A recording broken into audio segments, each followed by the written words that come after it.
Now, the use of wind power has its critics. One concern is that the grid can't handle the volatile surges it generates. Well, it may not be quite as bad as was thought. A study for National Grid says the system will be able to cope with massive increases when the winds are strong and to switch to other sources when the weather is calmer. Our correspondent Jeremy Cook is at a wind farm in South Oxfordshire. Jeremy.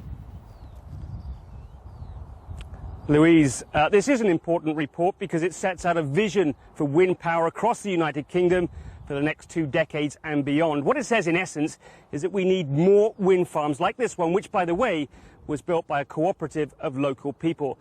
The report says that by the year 2030, wind power should be at the centre of our national grid. Wind power, already online in parts of the country, but with huge untapped potential. Researchers measured 2.5 million hourly weather reports and came up with a conclusion which few would find surprising. The UK is a windy place. So much so that the National Grid is being told that it should hugely increase our reliance on wind power. We measure things in metres a second.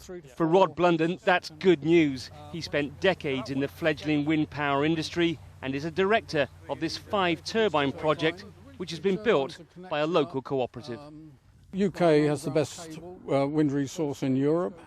It's a sustainable resource, and I think we have an obligation for future generations to develop it. Except on days like today. When wind speeds fall, the turbines stop, and if we are too reliant on wind power, that could be a big problem.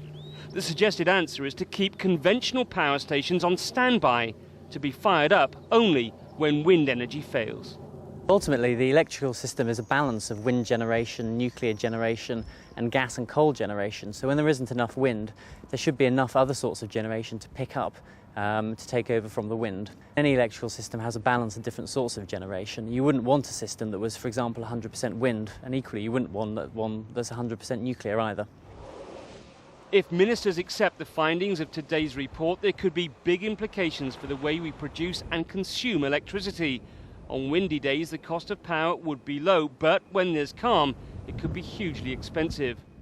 But even if wind power is technically part of the answer, there are big practical difficulties, not least of which is getting planning consent to build wind farms in some of the country's most beautiful landscapes.